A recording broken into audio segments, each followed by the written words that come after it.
What's up? What's up? What is up, everybody? Super Coach Mark J, all up in your YouTube browser, and I want to talk about obesity today. I want to talk about my personal obesity journey. I want to talk about how I felt when I was 411 pounds. I want to talk about how I feel now after losing over 50 pounds. I'm still in the midst of my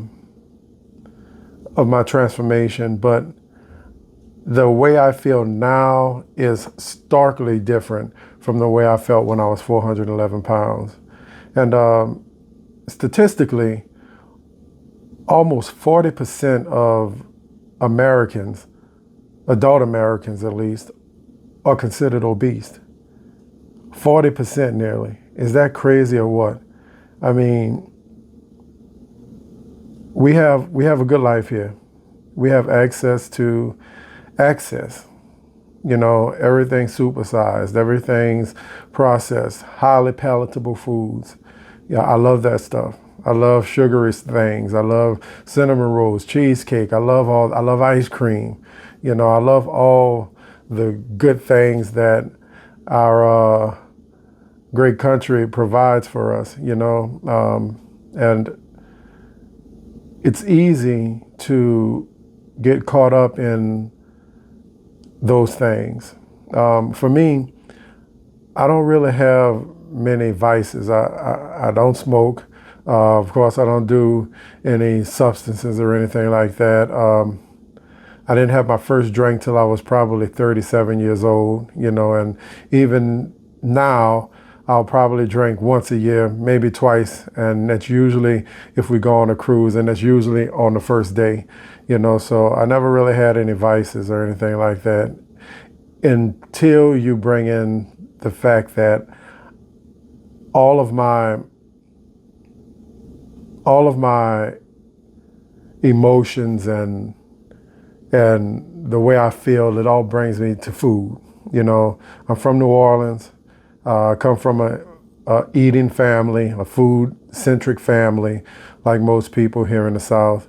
And everything that we do revolves around food, kind of.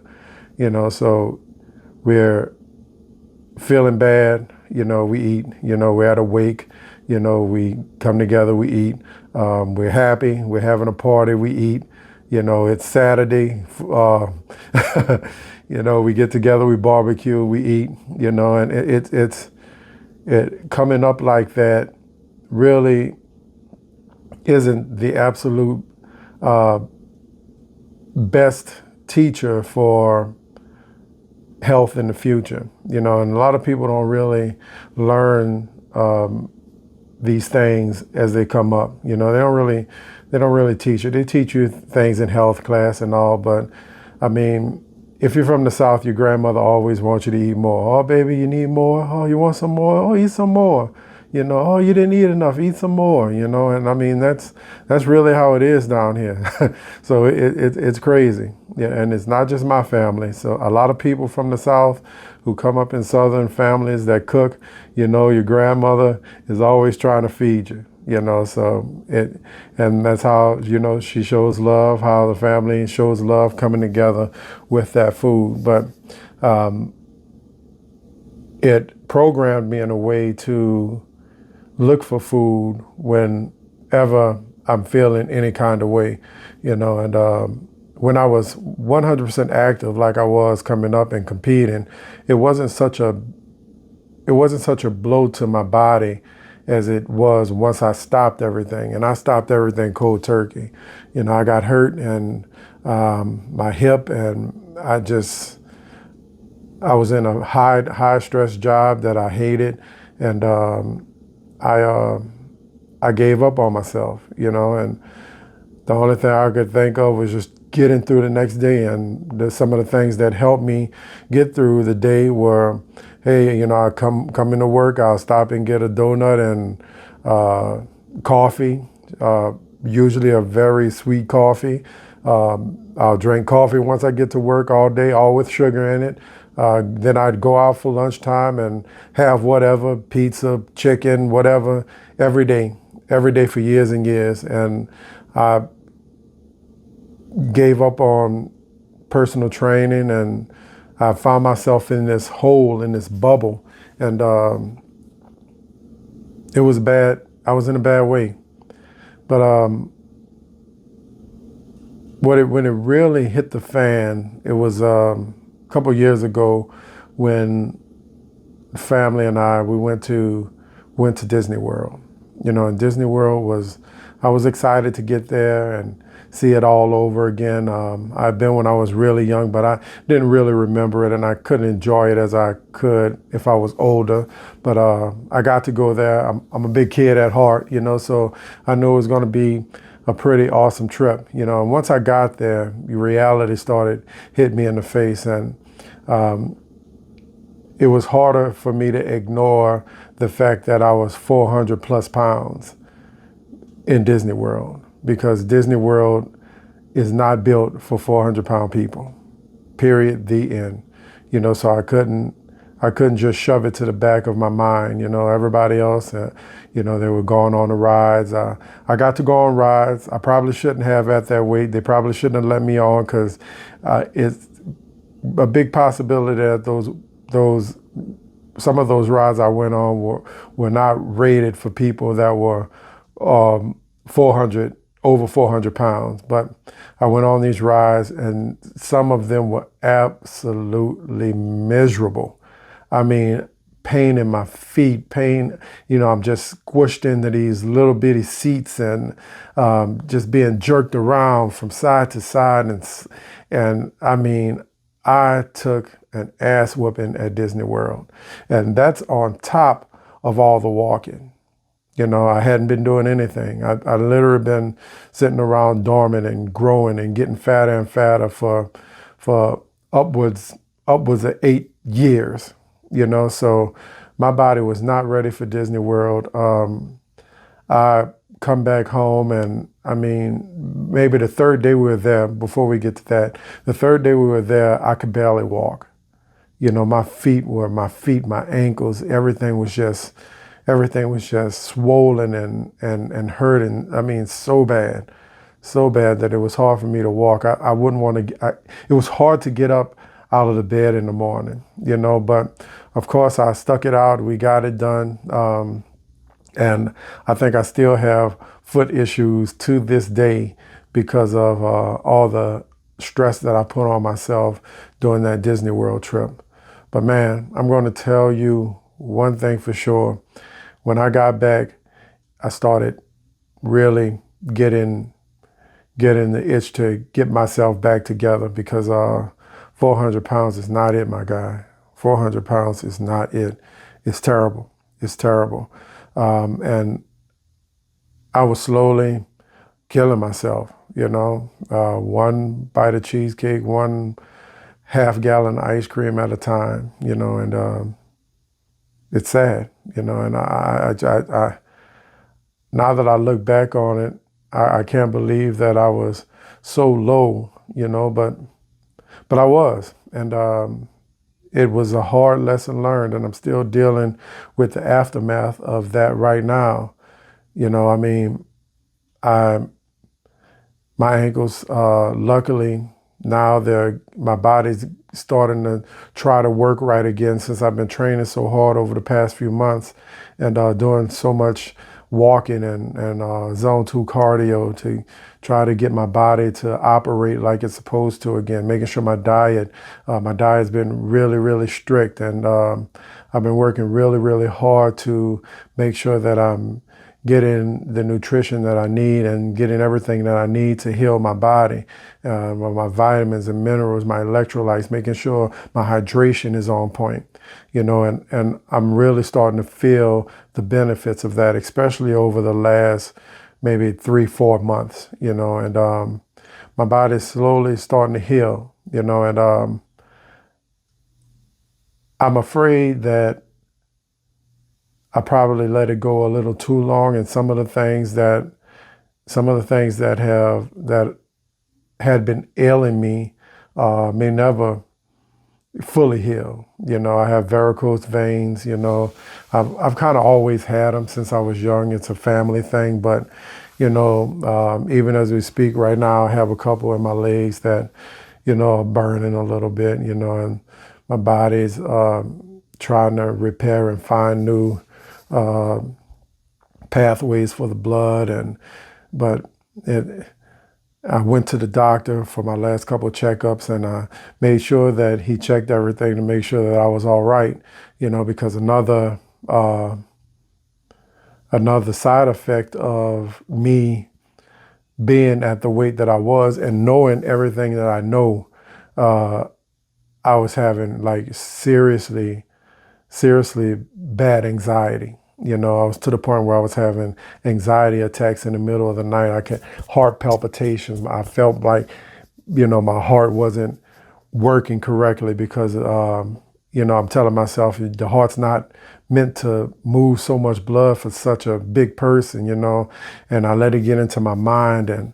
And next thing you know, I'm having anxiety attacks in the middle of the night, and I'm run to the doctor, and I talked to my doctor. I said, man, I need you to make sure I'm not having a heart attack, because I feel like I'm about to die, and I need you to run every test you possibly can to, because I don't know if I'm gonna make it or not. I don't know what's going on, and I've never felt like that before. And long story short, we ran the blood tests.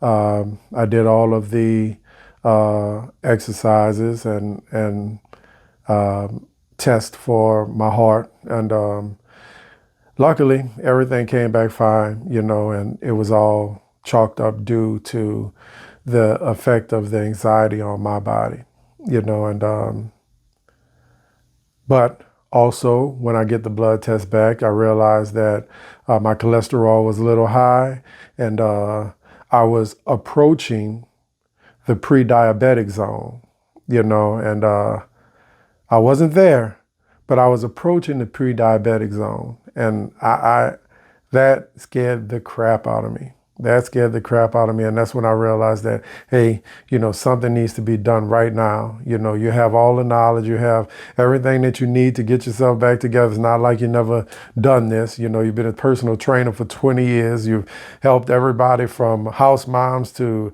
IFBB pro athletes, get ready for shows, and you need to get yourself together, get your shit together, and so that's what I did. I started working, and here we are now, 50 some odd pounds lighter than I was then, and in the midst of my 100 pounds in 365 days. And man, I feel so much better than I did back then, so much better.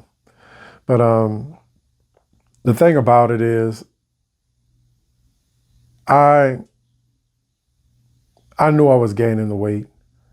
I knew I was gaining it. I knew I was bigger. I didn't feel good in my skin. I hated even going out. I found myself becoming a hermit almost when I wasn't at work. I come straight home and go into my office, and instead of doing something productive, I'd sit down and play video games and watch Netflix and eat, to comfort myself, even though those very activities are what got me to where I was. And it was just no good.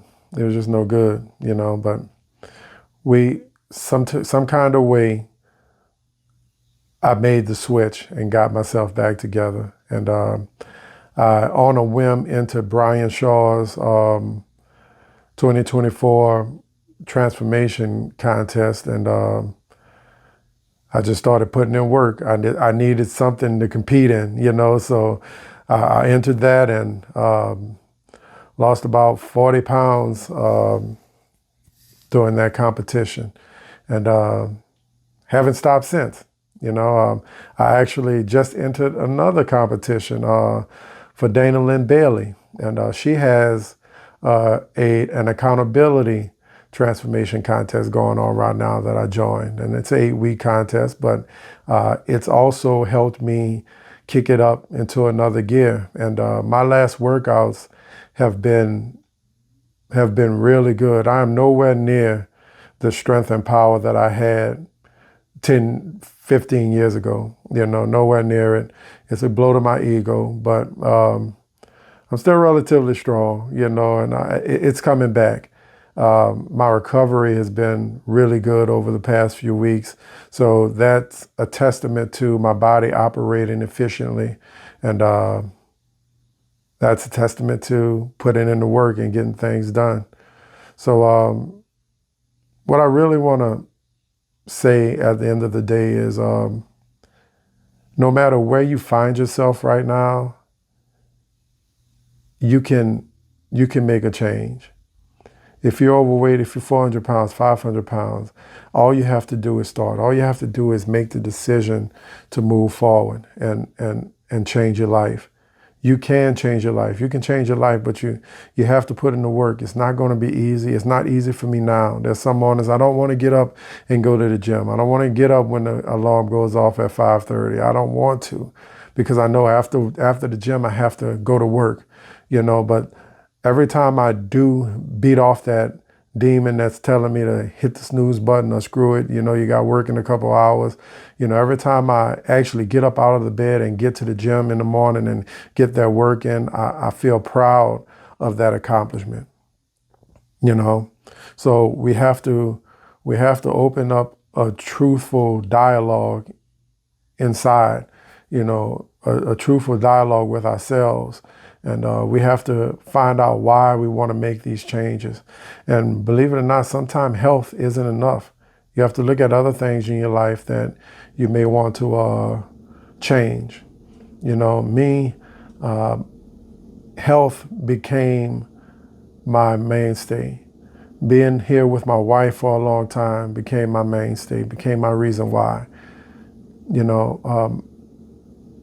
Helping out in the community when I was going through that first transformation and being able to answer questions that people were having and helping them make it through their transformation journeys, that felt great to me. That's one of the things that keeps me going forward, and you have to find what it is, your why. You have to find why you want to lose this weight. And once you figure out why you want to lose the weight, it's easy at that point. I'm not going to say it's super easy, but you have the main objective in mind. And once you have that why, what you want to do is you want to make a plan. And of course, you want to have your long-term plan, whether it be stepping on the Mr. Olympia stage or just losing 100 pounds like I'm doing right now. You make that plan and you have that main goal, and then you take that main goal and you start breaking them down into manageable short-term goals. And you start knocking those goals off one at a time. And once you start getting in the rhythm of meeting those goals and beating yourself from yesterday, man, you start gaining momentum.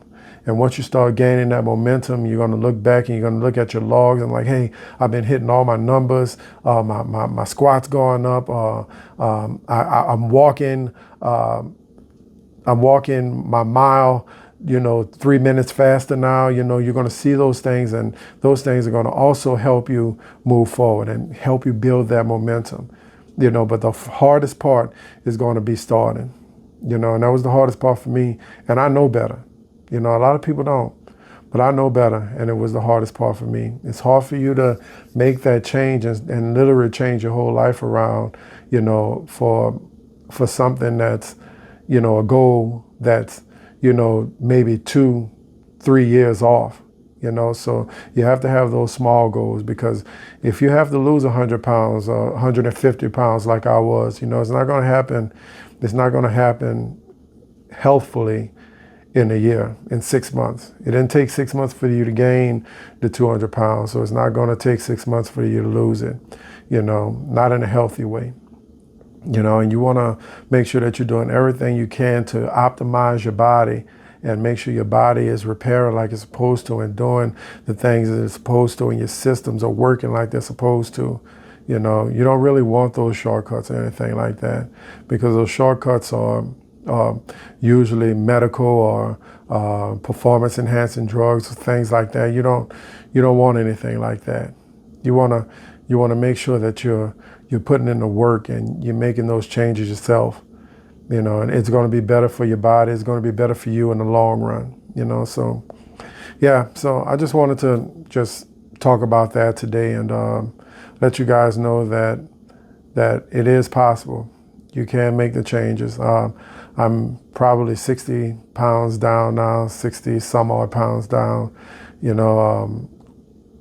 for the first phase, which means I'm probably 15 pounds into my 100 pounds in 365-day challenge that I have set for myself. I just made 50 on the 28th of September, so just a few days ago, and it's been different, but we're getting there, and all we can do is just keep moving forward, keep plowing forward. So all of you guys on the fence, get that work done, get started, make some moves, figure out your why, set those goals, start writing down and log in everything that you do, log your workouts, log your nutrition, so you can look back at those numbers. And it's so much easier for you to make adjustments when you have that physically there for you to look at, and those things will help you move forward. I can guarantee it. Pretty much, as much as I can guarantee anything, if you can set your goals, if you can start logging all of your information, your nutrition and your workouts, and you actually adhere to whatever plan you have set for yourself, you will make progress. You may not lose. You're not going to be losing 20, 30 pounds a month and things like that. That's crazy, but moving forward, you will have those things to look back on to help build that momentum. So, yeah. So that being said, I think I'm going to cut it right there. Again, I'm in the middle. Not in the middle. I'm still at the beginning. This is the second week of, excuse me. This is the second week of Dana Lynn Bailey's accountability competition, and I'm doing pretty well so far. I'm making strides forward. I think I'm going to take it. So. If you're a competitor, there's no second place. There's only first place. So I feel I'm going to take it. My work increases next week. I'm making adjustments to everything as we go, and I'll let you guys know how everything's going as we keep moving forward. So that being said, guys, remember, today is another opportunity for you to be great. Today, right now, you can do it. So don't waste it. I'll see you guys in the next video. Peace.